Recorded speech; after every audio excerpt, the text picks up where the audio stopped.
Hey guys, tonight we dive into the bizarre, oddly cozy world of medieval sleep remedies, the kind of cures that make modern melatonin look boring.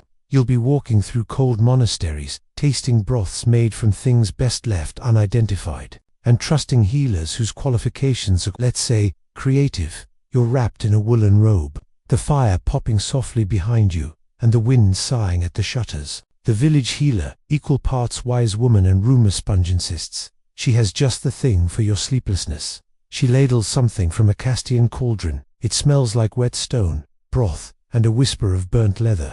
This is bat broth, she says, brewed with dried bat wings, cow's milk, and a spoonful of valerian root dug up by moonlight. You're told not to ask where the bats came from. Apparently, drinking it under a waning moon increases the odds of dreamless sleep. You take a cautious sip. It's warm, bitter, and unexpectedly gritty. The hearth flickers low as she throws on a fresh log and tucks you into a straw-stuffed mattress. Next, she pulls out a drawstring pouch of dried nettles, stuffed with a bit of her own hair and tied shut with sheep sinew, to ward off bad spirits, she says. You nod politely and slide it under your blanket, anything to make the rattling in your chest quiet down. The room is dim, smoky. The walls are hung with bundles of dried herbs, lavender, rosemary, even thistles. Some were meant to ward off plague, others, you're told, help align the sleep star. You're not entirely convinced medieval astronomy was a real science. Still, the weight of the long day and the murky broth settle into your bones. Your healer rocks in her chair, muttering something that might be a prayer, might be a recipe. She offers you a tiny cloth bundle of powdered betony to place under your tongue. Tastes like dirt and mint. She swears knights used it to sleep on. Campagna. Cat winds through the room, tail raised like a banner. It climbs into your arms and curls up instantly, a warm, purring anchor on your chest. You smile. Maybe this is the real secret cure. Maybe all you need is feeling approved, warmth, and an open mind. As you feel your eyelids go heavy, you remember reading somewhere that medieval people didn't sleep all at once. They had something called first sleep and second sleep, a kind of natural biphasic rhythm, broken by candlelit dreams and midnight prayers. Maybe this strange brew will knock you into first sleep. Maybe the cat will get you to second. Historians still argue whether remedies like these were genuinely believed to be effective, or simply passed along out of habit and desperation. Some claim it was a blend of superstition and social placebo, psychological nudge towards slumber in a world that didn't have blackout curtains or white noise machines. You finish the last drop of the bat broth. It's not delicious, but it's oddly comforting. Like soup made by someone who loves you and is also slightly unhinged. The healer pats your foot gently and murmurs, "If you dream of moths, it worked." You try not to think about that as the fire fades to embers, the wind hushes for the night, and your thoughts drift through the smoky twilight. You wake briefly to the rustle of linens and the scent of crushed lavender being tucked around your shoulders. It's still night. The fire's gone to orange coals, and someone is drizzling oil across your brow with careful, rhythmic strokes. It's cool, slightly sticky, and vaguely vegetable. Snail slime, apparently.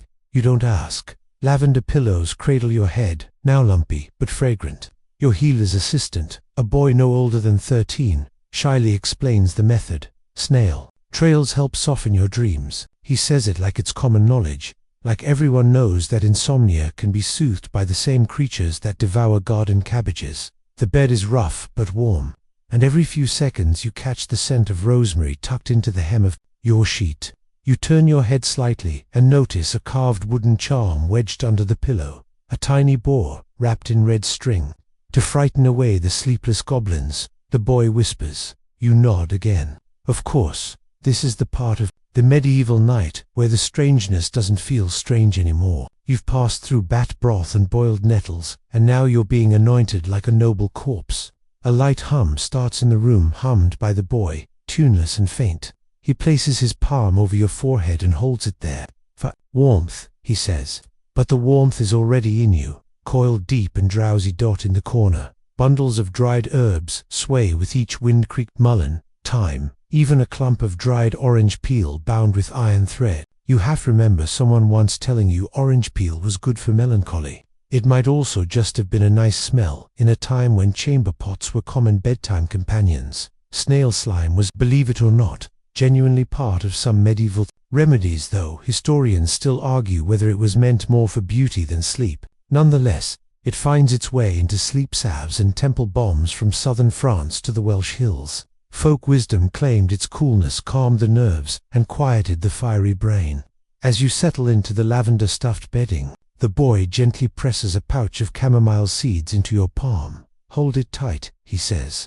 "That way your dreams don't float off." You squeeze it. It smells faintly of bread dough and meadow grass. Not unpleasant. You glance at the ceiling where cobwebs shiver in the draught. A spider lowers slowly into view. You stare at it for a long moment, too sleepy to react, and eventually it just ... climbs back up. You're mildly relieved, but also strangely comforted. You close your eyes again and feel your breathing slow.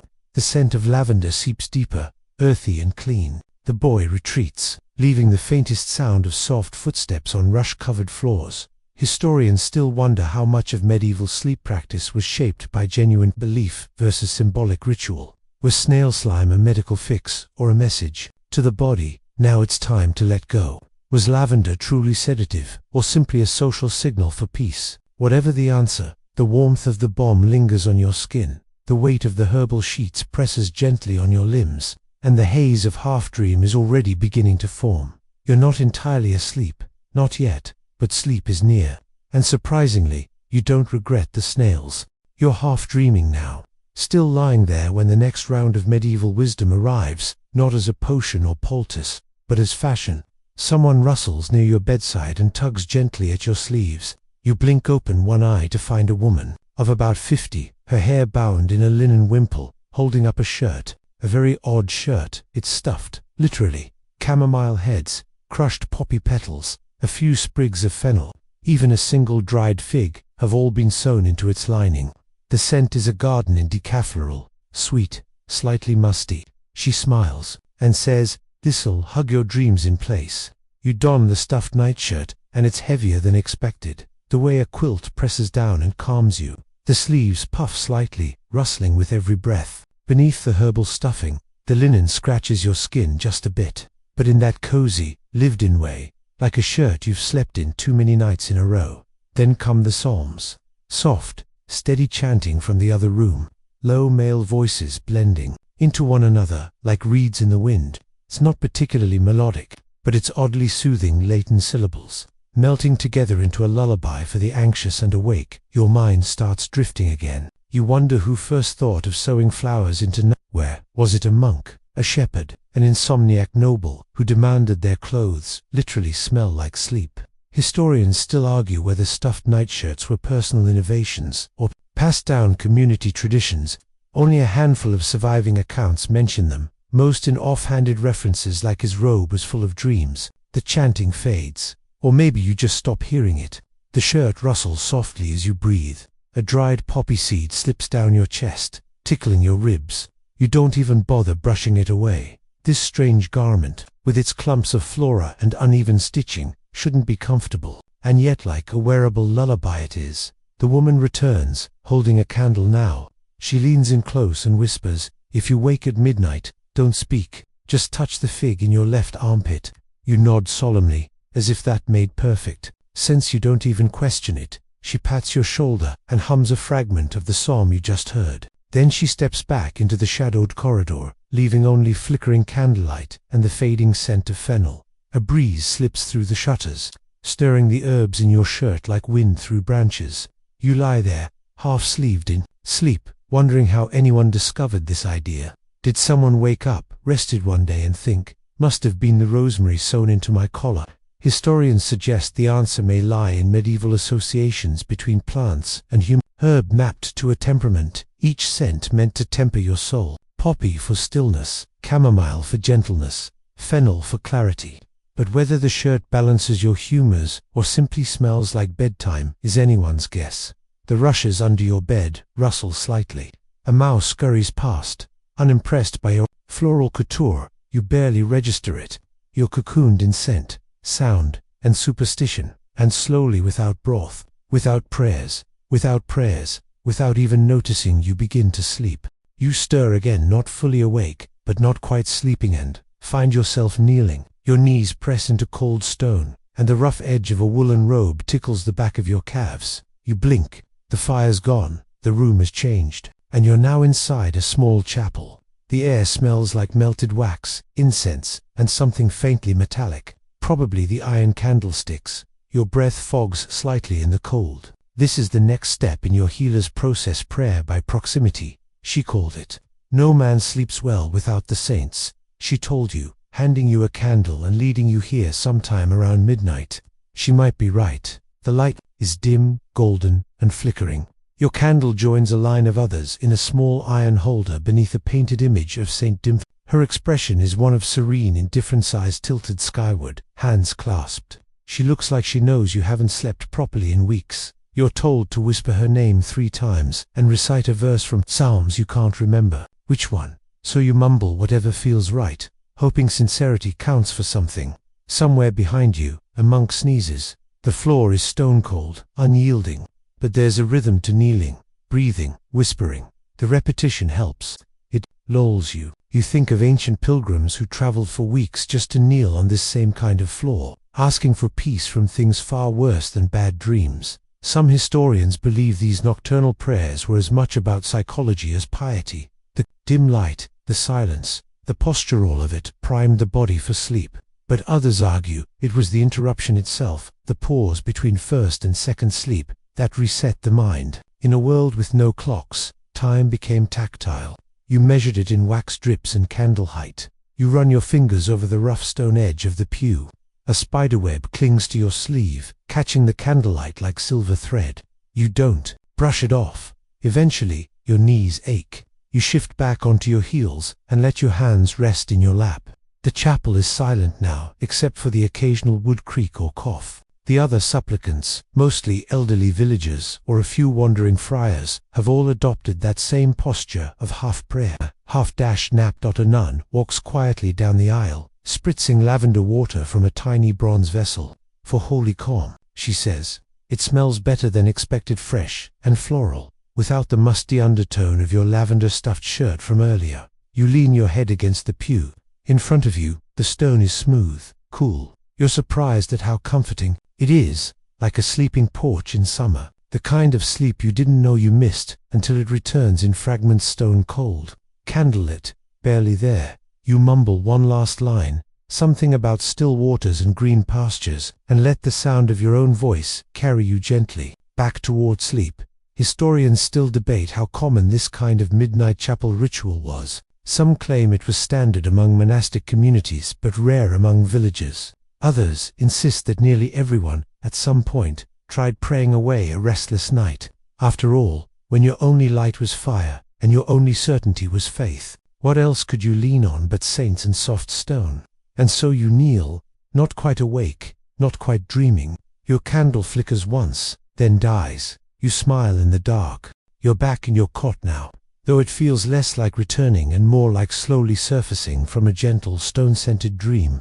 The room is warmer than the chapel, but still tinged with that old earth smell, straw, smoke, dried leaves, and now, bricks. The healer bustles in carrying a bundle wrapped in old linen. She crouches beside your bed, her knees popping like a worn-out wheelbarrow, and with a grunt, she slides a mossy brick under the edge of your mattress, then another, then a third. You lift your head groggily. They pull the heat, she mutters, right out of your dreams. Mossy bricks, not for building, but for balancing, for grounding the restless spirit. She explains that moss is a cooling element, sacred in some forest traditions, and known to quiet the hot blood that causes sleeplessness. The bricks themselves were warmed by the hearth, then rolled in damp moss and packed tight to trap both warmth and moisture. Now, as they rest beneath your bedding, you feel an odd kind of damp heat rise up through the straw. You shift slightly.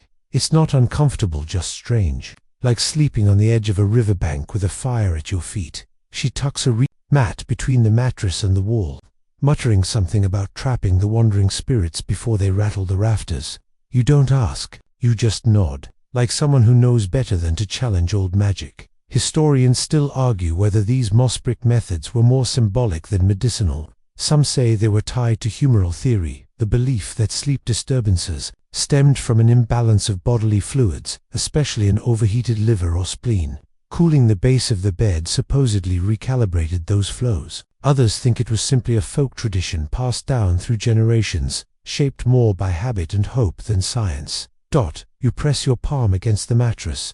It's subtly lumpy now, but the moss beneath has a strange magnetism. It draws heat away, yes, but also tension. Your shoulders begin to uncoil. Outside the cottage, the wind has softened. A distant owl hoots once, and then again. Somewhere in the rafters, a rope creaks, probably a drying line, or maybe just the house settling around you like a woolen shawl. The healer lights a stub of tallow candle and places it on a shelf. Its tiny flame casting flickers along the moss brick bulge under your bed. She whispers, "If the moss dries by morning, you'll sleep well tonight." You stare at the candle, not quite trusting your eyes to stay open. A memory surfaces, one you're not even sure is yours, of lying on damp earth during a childhood. Hunt for mushrooms, the way the moss soaked up sound, the way the air smelled green. This sleep feels like that. A fringe of the moss peeks out from the mattress and brushes your fingertips. It's cool, like river water at dawn. You let your hand rest there, anchoring yourself to this ancient remedy. Sleep, it seems, doesn't come from pills or apps tonight. It comes from moss and brick, and a belief older than explanation. You close your eyes as the warmth of the bricks gives way to quiet, to weight, to the pull of dreams stitched into the earth. You're not sure what wakes you. Maybe it's the shift in scent.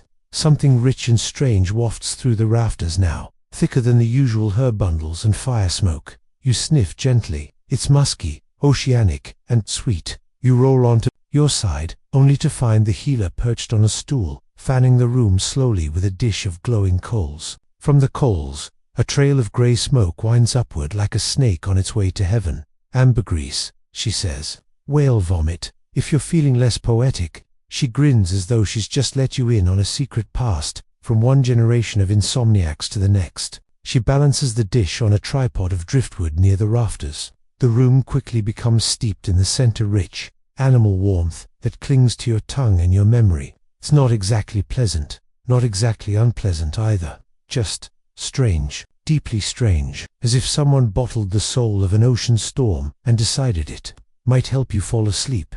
Ambergris was prized in medieval medicine for its balancing nature, neither too warm nor too cold. It was believed to harmonize the body's internal elements, especially useful when one's humors were deemed turbulent. Historians still argue whether its popularity was due to its genuine effects or simply its sheer rarity. After all, anything that washes ashore and smells like perfumed salt was bound to inspire reverence. You sink deeper into your bedding as the aroma intensifies. The straw creaks beneath you. The candle from earlier is still burning, now low and molten, and the shadows on the wall dance like slow-moving spirits. Above you, the smoke curls into the rafters, where old beams arch like the ribs of a slumbering giant. You imagine the scent of ambergris seeping into the wood, into the walls, into the dreams of every sleeper who passes through this room. You wonder who the first person was to take whale secretion and say, "Let's burn it and see what happens." Probably the same kind of person who thinks moss bricks are a good idea. Probably your healer's ancestor. You smile drowsily at the thought. The scent triggers something deeper than rational thought, a memory you've never had. You're standing barefoot on wet sand, watching fog roll over distant cliffs, a great whale breaching in the mist. The wind sings through hollow bones. Your breath slows. Your limbs feel heavier. She murmurs something under her breath, maybe a prayer, maybe just a recipe for next time, and adjusts the coals slightly. They hiss softly, the incense deepening. Outside, the owl hoots again, closer this time. The wind has vanished. The world feels paused. You've heard ambergris was also used in perfumes by the wealthy, in aphrodisiacs, even in wine infusions for kings. But tonight, it's being used to cradle your consciousness, and you're not mad about it. Some scholars claim the use of ambergris for sleep was more spiritual than medicinal, a way to invite sacred dreams. Others believe it was simply a luxury turned habit. Either way, it works. Your eyes drift closed again. The last image burned into your mind being the smoke curling upward, like a whale's breath disappearing into cloud. You awaken to a series of gentle pats on your temple, cool, damp, and oddly bristly. Blinking groggily, you find the healer's apprentice leaning over you with a smile too wide for this hour. He's holding a bowl of what looks like wet, sawdust and smells like a barnyard met a woodshop. Time for the hedgehog salve, he says, as if this is the most normal part of anyone's night. You squint. He cheerfully explains. It's a blend of boiled hedgehog skin, mashed garlic bulbs, goat hair, and a bit of tallow to keep it spreadable. You don't ask where the hedgehog came from. You're starting to learn some questions are better left unasked in medieval sleep therapy. With 2 fingers, he dabs the gritty mixture just behind each of your ears. It's oddly cool, and the goat hair in the bomb tickles, stimulates the dream nerve, he says proudly. You nod slowly, pretending you have any idea what that means. The healer joins him with a fresh cloth to gently press the salve deeper into your skin. It smells like a farmer's glove, earthy sharp, and surprisingly nostalgic. You realize, bizarrely, that it reminds you of autumn. In many medieval texts, hedgehogs were believed to possess special properties, absorbing anxiety, repelling nightmares, and attracting sleeping spirits that whispered dreams into your ears. Historians still argue whether this originated with Celtic forest lore or was a misinterpretation of hedgehog hibernation behavior. Either way, someone somewhere decided it was a good idea to smear bits of them onto insomniacs. You try to focus on the pressure of the cloth, the texture of the bomb, and not the image of the hedgehog, or the goat, or the part where tallow is involved. The apprentice busies himself arranging small pouches of dry sage under your elbows to keep the spirit heat from pooling, he says, clearly reciting from memory. You wonder what exam he had to pass for this job. Your body, now partially basted in forest creatures and kitchen herbs, lies still. A warmth creeps up behind your ears, not unpleasant. You feel the tension you didn't know you were holding slowly begin to melt. Outside, someone walks by jingling a bell, a common late-night tradition, meant to ward off wandering spirits and over-curious foxes. The bell's gentle rhythm feels like punctuation to your increasingly strange evening. Or maybe it's a lullaby in disguise. The healer steps back, surveying you like a baker checking on rising dough. She seems satisfied. You'll dream of goats tonight, she says with a nod. That's how we know it's working. You manage a sleepy thumbs up. Historians debate the significance of these peculiar rituals. Were they really medicinal, or simply ritual theater elaborate distractions meant to nudge the mind toward surrender? Perhaps both. In a world lit by fire and ruled by stars, belief was half the cure. You turn your head slightly, pressing one bombs-licked ear into the pillow. It squishes faintly, like moss underfoot, but your breath evens out. Your limbs sink deeper into the straw-filled mattress. You don't know if it's the goat hair, the hedgehog, or just exhaustion catching up. You feel sleep beginning to spool like thread around your thoughts. And yes, maybe, just maybe, you do dream of goats. You wake to the unmistakable pang of hunger, sharp, dry, and somehow strategic. Your stomach growls like a distant war drum. This, it turns out, is by design. The healer is already waiting with a wooden bowl of cloudy water and a handful of limp green strands. Fennel, she says, you're fasting now.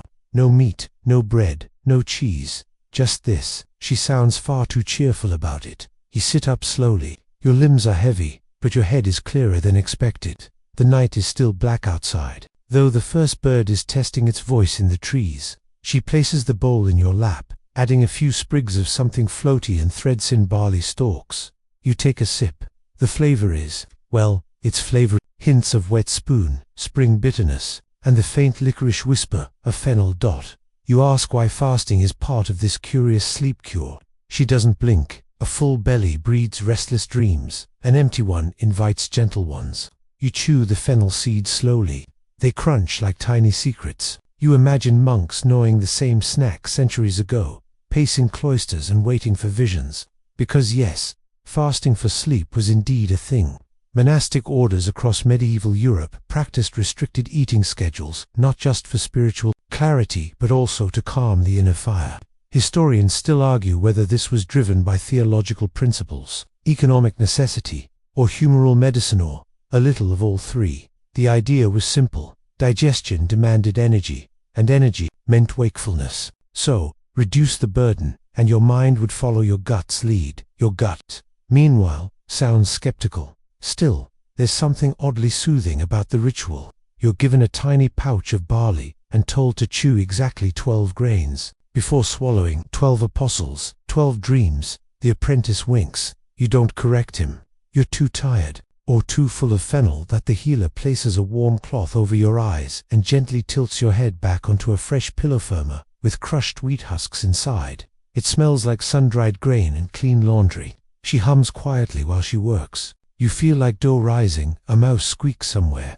Your body relaxes more deeply than it has all night. It's a different kind of sleepiness now, cooler, more spacious. Maybe hunger really does clear the mind. Fennel was believed to open the vision pathways in ancient herbalism, and while modern science may roll its eyes, medieval dream chasers swore by it. You start to believe it, too, as the humors in your body seem to level out not with a bang, but with a soft exhale. The healer whispers something about dry sleep for dry thoughts. You're not sure what it means, but you're already drifting. This time, you don't dream of goats. You don't dream at all. You're woken not by sound, but by sensation, a warm slosh against your knees, a splash of something thick and silky. Blinking, you realize you're half sitting in a wooden tub, your body buoyed gently by a milky liquid that smells like porridge, left out in the sun. Barley milk. A maid crouches nearby, stirring the cloudy mixture with a wooden paddle, humming softly as steam curls from the water's surface. The scent is nutty, vaguely sweet, with a grassy undertone like the inside of a horse's feed bag. Surprisingly pleasant. You let your arms float. The mixture is warm but not hot, soothing but strange. Bits of soft barley grain drift by like sleepy jellyfish. You wiggle your toes. They feel oddly important right now. The maid ladles water over your shoulders with a clay cup, whispering, "This helps quiet the skin." You want to ask what that means, but her voice is so soothing. You just nod. In many corners of the medieval world, warm baths, especially in grain infusions, were prescribed as somniferous tonics. Barley milk was said to cool the blood, soften tension, and lubricate the soul. Some texts claimed it carried the spirit of the harvest with it. Historians still argue whether the effect was physiological or purely ritualistic. Was it the temperature, the starch, or the symbolic connection to the earth's cycle? You tilt your head back, letting it rest on the rim of the tub, which someone has thoughtfully padded with a folded wool cloth. Candlelight glows from a ledge nearby. Your eyes catch flickers of flame reflected in the pale surface of the bath. It's almost hypnotic. The maid dabs your forehead with a linen cloth soaked in the same mixture. "No rosemary," she says. "It wakes the nerves." You make a mental note to be suspicious of rosemary forever. For the first time tonight, you feel weightless. The broth-like water supports your spine, cushions your joints, and blurs the boundary between you and the night. If the hedgehog bomb was grounding, this is the opposite. This is floating. You think of monks in stone bathhouses, of herbalists boiling barley over open fires, of nobles dipping into grainy tubs by candlelight. This isn't just a bath, a spell, a suspension, a brief retreat from gravity itself. Your arms drift out, fingers splayed, barley clinging to your knuckles like tiny sleepy barnacles. You hum, matching the maid's rhythm. You don't know the tune. Doesn't matter. Historians note that such barley milk baths were often reserved for the anxious, the nervously exhausted, or children prone to night terrors. You suspect you qualify as all three right now. The maid pours one last ladle over your shoulders, and then wraps you in a thick towel that smells faintly of beeswax and old sunlight. She helps you out, your skin sticky with sleep and starch, your legs slightly wobbly. You feel half-cooked and oddly serene. You're led back to your bed, where the sheets have been changed, and a warm stone rests at your feet. The barley smell follows you like a cloud. You lie down again, and as the last tendrils of bast fade into the rafters, you're already dreaming not of goats, not of herbs, not even of saints, but of barley fields waving gently under a moonlit sky. You're hanging upside down, not in a scary, Batino-cave kind of wave, but more of a gently inclined slant. Your feet are strapped into padded stirrups tied to a sloped wooden board, and your head is near the floor, resting on a small pillow that smells faintly of onions and thyme. Your arms are loosely crossed over your chest like a sleeping pharaoh, and you blink slowly at the ceiling beams above. "Don't worry," the apprentice says, tightening a strap just slightly. "We won't let you slide off." Comforting. This, you are told, is called counter-sleep alignment, an old village tradition believed to reorient your humors by letting the blood retreat from the head. Too much brain heat, they say, breeds restless thoughts, and so, like a human hourglass, you are turned gently on your head. The board creaks, your body protests. But after a few breaths, long and slow, you start to feel a weird sort of surrender. Your thoughts drip downward, sluggish and strange. The rush of blood settles in your ears, making the apprentice's movements sound distant and underwater. Historians still debate whether medieval people actually practiced upside-down sleeping, or whether this is a misinterpretation of inverted prayer postures and certain folk rituals. Some say it was reserved for those plagued by night-walking spirits or cursed dreams. Others claim it was an attempt to mimic the grounding power of sleep by artificially reversing the flow of energy. It's all speculative, of course, but here you are. The healer appears again and places a small clay pot of mint salve beside your head. For if you get dizzy, she says, already turning away. You're not sure how you're supposed to reach it from this angle. She does not seem concerned. Minutes pass, or maybe hours. Time stretches when you're gently upside down. The air feels different from here. Cooler at your scalp, warmer at your knees. Your eyes start to close as gravity begins to feel like a lullaby. You wonder idly if monks ever did this in secret, perhaps hanging from cellar rafters by candlelight, praying that their dreams would shift direction and settle into silence. A bat flutters past the high window fitting. Somehow, you offer it a drowsy salute. You start to imagine your thoughts slowly draining out like water from a basin. The rush of words, worries, images, they slide downward into the floor, absorbed by the straw and the moss bricks below. What's left is quiet, pale and peaceful. The apprentice begins to hum again. You swear it's the same tune from the barley bath. Maybe it follows you now, like a musical ward. You decide, that's fine. You notice, through half-lidded eyes, that the flickering candlelight now appears to rise, thanks to your inverted view. It looks like flames licking upward into the sky, illuminating the wooden ribs of the ceiling, like a cathedral in reverse. Maybe this was the plan all along, to turn your world gently upside down, until sleep stopped resisting. You don't remember being unstrapped. You only remember waking later in bed again, the blood having settled, the dreams just beginning. You're awake again barely, and someone's holding a feather. Not a quill, not a decorative plume, a real feather, short, downy, ash-colored, and unmistakably from an owl. The apprentice stands beside your bed with the solemnity of a monk, and gently presses the feather against your lips. Under the tongue, he says, you blink. He nods with great importance, as if this is not the strangest moment of the night. It must be owl, he adds, for their dreams are silent, and they sleep with one eye open. This makes absolutely no sense. And yet, the moment is so absurdly so, bathed in the soft glow of a beeswax candle and the faint scent of burned fennel, that you lift your tongue and let him slide the feather underneath like it's perfectly normal bedtime protocol that it tickles. You resist the urge to laugh. He holds up a hand. Don't speak now. It breaks the charm. You stare at the ceiling. Owl. Feathers, particularly those from nocturnal birds, were rumored in certain folk traditions to transmit their calm to humans. Not for wisdom, as in Greek myth, but for slumber. They were seen as gatekeepers of the night, untouched by the fears that plagued humans. Historians still argue whether the practice was symbolic, ritual, or a misunderstanding of avian biology. A few texts even suggest feathers were used, not just under the tongue, but burned and inhaled in special mixtures. You're glad they went with this version. The healer enters next, carrying a tiny pewter plate with smoldering herbs, mostly juniper and marjoram. You think.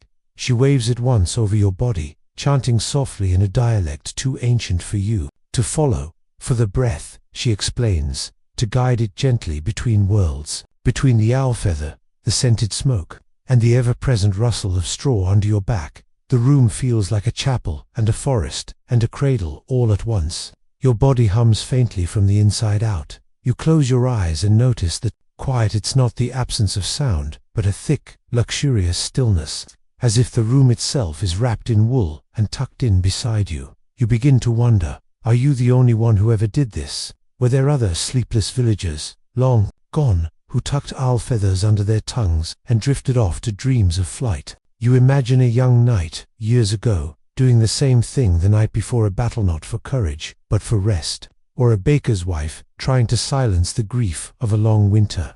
You them joined in a feathered ritual of hope. The apprentice dims the candle. Only a small ember remains. The feather is soft, almost dissolving from the warmth of your mouth. Your breath slows. Historians still debate whether these odd rites were ever effective, or if they merely comforted the sleepless into accepting their own exhaustion. But right now, you don't care. Right now, with a bird's feather resting lightly beneath your tongue and the hush of centuries pressing in, you begin to fall. Not down, but inward. You don't dream of owls. You dream like one. You wake to a gentle buzzing, soft, rhythmic, and oddly musical. For a moment, you think you're dreaming, but then it grows clearer. Not the angry hum of wasps, but the calm, droning thrum of bees. And it's coming from the next room. Lift your head groggily, only to be gently pressed back down by the healer's firm hand. "Don't worry," she whispers. "They're not loose. Just singing." She motions to the wall. Beyond it is a small woven hive, encased in a kind of wooden cabinet, a relic of older times when bees were not just for honey, but also for harmony. According to Hurand, a long-standing slice of folk medicine, the sound of bees at rest mimics the vibration of dreaming brains. Beechant, she calls it, the lullaby of the old gods. The hum continues soothing, low, and even. It doesn't buzz like an alarm, but resonates like a chant with no language. As you lie back, she uncorks a clay jar filled with thick, dark honey. She warms it in her palms and begins to spread it gently across your chest, like a parent buttering toast in reverse. The scent is deep and floral, wild thyme, clover, and something sharper underneath. She layers linen over it and presses it snug. "To sweeten the lungs," she says, "and trap the frantic thoughts before they reach your throat." You don't argue. Your breath is slower now, heavier. The cloth sticks slightly as you inhale. Sticky, yes, but also grounding. Historically, honey poultices were used for everything from burns to insomnia. Some recipes even called for beeswax to be mixed with rose oil and applied directly to the chest to draw out wandering heat. Historians still argue whether this was medicinal or purely symbolic, a sugary veil meant to protect the spirit. In its most vulnerable hours, the healer places a beeswax candle near your feet. It's smaller than the others, hand-dipped and uneven, like it came from a child's craft table. She lights it anyway. The scent matches your chest, exactly. The droning continues from the hive, low and constant. You begin to match your breathing. To its rhythm you think of old temples where bees were kept as sacred messengers, of how some ancient texts claimed bees traveled between worlds, ferrying dreams like pollen. You wonder if they're dreaming now, two tiny winged monks spinning sleep into honey. The poultice warms against your skin, not hot, just alive. It clings to your chest like a promise. The apprentice returns and places a few dry lavender heads in a bowl near your bed. "So they'll fly through flowers," he says quietly. Whether he means the bees or your dreams, you're not sure. You feel sleep beginning to pull again, not with urgency, but with kindness, like someone gently tugging you back to bed by the hem of your sleeve. Historians may never agree on the true role of bees in sleep lore, but here, tonight, in this sticky, humming, amberlit room, they're more than insects, they're lullabies with wings. You stir as the scent of soot enters your nose, not smoke, exactly, but that dry, dusty tang of something once burned. You blink up at the ceiling, now faintly glowing in firelight again. The apprentice is crouched on the floor, tongue poking, from the corner of his mouth in concentration, drawing a thick ring around your bed using what looks like chimney scrapings. Soot, real, flake black, finger-staining soot. He completes the circle and pats the line gently with a flat stick to make it uniform. "For protection," he says, not looking up. Nothing with claws crosses soot. You lift your head slightly and peer down. The circle encircles not just the bed, but the small stool beside it, the lavender bowl, even your worn slippers. It's imperfect and smudgy, but whole. The healer steps in and nods approvingly. The soot keeps the bad spirits out, the dreaming kind, the pinching ones. The pinching ones. You lie back down slowly, because by now you've learned not to question the logic of things that live in soot-lore. Warding rituals were not uncommon in the Middle Ages. Chalk, salt, sacred relics, even lines drawn with blessed water. But chimney soot had its own role in certain folk regions, especially where other supplies were scarce. Historians still debate whether this was rooted in Christian symbolism, ancient pagan residue, or simply the practicality of whatever's on hand. Either way, soot was believed to confuse or repel nighttime entity spirits, elves, or your garden variety, dream demons. The room grows quieter as the apprentice steps back and extinguishes the fire to embers. Only the tiniest glow remains. In the hearth, casting a soft orange halo over the soot ring, it shimmers faintly. Your breath slows. You feel oddly safe. The circle surrounds you like a velvet rope at a celestial event, exclusive, protective, quietly, absurd, and comforting. You let your arm dangle over the edge of the bed, but only until your fingers brush the line. Then, instinctively, you pull them back in. The healer tucks the blanket under your chin and places a tiny acorn on your pillow. From the oldest tree near the chapel, she says, dreams like old wood. She smiles and slips into the shadows again. A phantom in wool. You start to count your breaths. One in, one out. The scent of soot, the whisper of bees from earlier, the hum of memory itself, they all wrap around you now like the slow swirl of chimney smoke on a cold morning. Historians may disagree about the purpose of soot circles, but one thing is clear: they were never meant to be elegant. They were meant to make you feel safe. And in a world full of night noises, creaking beams, and wind that sounds like voices, safety is the most potent sedative. You drift, acorn beneath your cheek, soot encircling your world.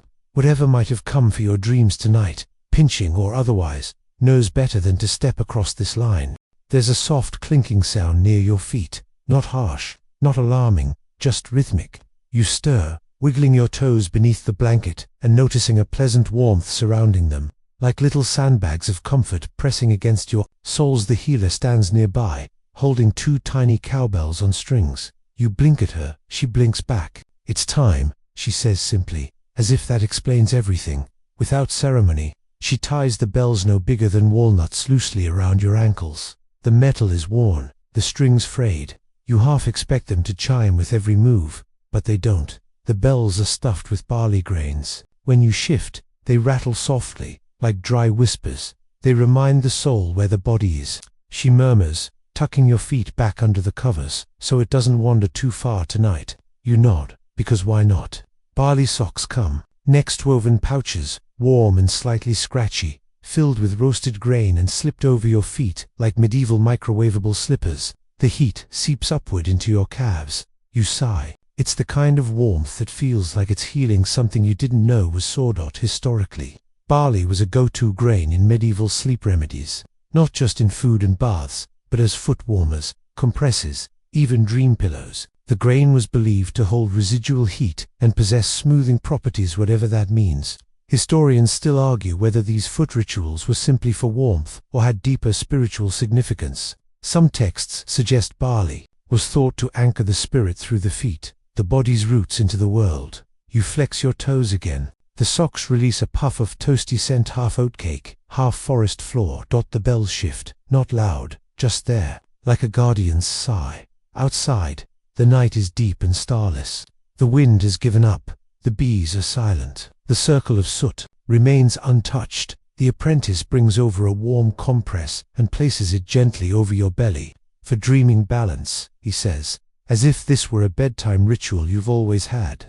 Maybe it was, in another life. Maybe in some medieval corner of the soul. You've always had barley socks and cowbell ankles. You settle deeper into the bed, the covers rustling softly. Your body is warm at both ends, and somewhere in the middle, your breath slows to match. The pulse of the room clink, clink. The bells murmur as you exhale, like a lullaby composed for goats and sleepy shepherds. You wonder if nobles wore barley socks, if monks tied bells to their ankles in secret, if peasants whispered stories of barley spirits that came only to those whose feet were warm enough to listen. You smile into your pillow. Sleep gathers behind your eyes, again heavier, slower, full of ancient grains and quiet metal sounds. You don't even notice when the clinking stops. Or maybe it doesn't. Maybe you simply drift beyond the point of hearing. And this time, no dreams come, only stillness. You awaken to silence so deep it feels sacred. Even the faint creak of beams above seems to hesitate. A chill lingers in the room, not cold enough to bite, but cool enough to remind you the fire's burned out. Your breath hangs in the air. You are no longer wrapped in barley socks. No bells on your ankles, just a single blanket, folded neatly. Your feet rest on smooth, solid stone. A pillow of granite cradles your head, now flat, cold, heavy. The healer had warned you this would be the final cure. The stone grounds the mind, she said. Saints dream best with their heads to rock. You exhale slowly. The stone doesn't give, it doesn't comfort, it doesn't try to be anything, it's not. But there's a strange calm in its refusal to soften, a stillness that invites your thoughts to match it. You glance around, the chapel again, or something like it. Your bed has been moved, or maybe you've only just now noticed where it always was. Walls of worn masonry surround you, lit by a single tapering candle balanced in a niche. No rushes, no herbs, no pouches of seeds, just you, the stone slab, and the echo of prayers spoken hours ago. In early monastic practices, stone pillows were sometimes used during vigils. The logic was spiritual, not physical. By depriving the body of ease, the soul might better prepare for dreams of the divine. Historians still debate whether these practices were symbolic purification rituals or genuine medical treatments for troubled minds. Either way, few ever called them comfortable. But strangely, here in the dark, with your cheek pressed to cool rock, you don't feel punished. You feel emptied, cleared out like a well-swept hearth. Your eyes close. You picture saints lying in similar silence, waiting not for visions, but for the peace between thoughts. The owl outside is quiet now. The bees have long gone still. Your body aches faintly, but not in protest, just in acknowledgement of the long night it has weathered. You whisper a single thought, no words, really, just the shape of gratitude, held in your chest. And in that moment, sleep finds you, not like a weight or a wave, but like dust settling, like something sacred, sliding into its place. Stone beneath you, silence around you, nothing left to do. And now, with your body quiet and the world around you hushed, you drift deeper, not through story or sensation, but into that soft space behind thought. The rituals are over.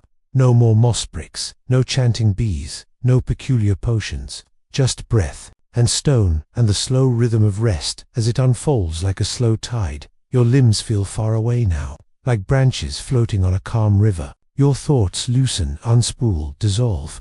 There are no more instructions, no expectations, no curiosities demanding answers, only stillness. Maybe a part of you still hears the barley crackle in its pouch. Maybe a faint clink of those cowbells lingers in the corners of your hearing. But they're only echoes now, softer than memory, lighter than dream.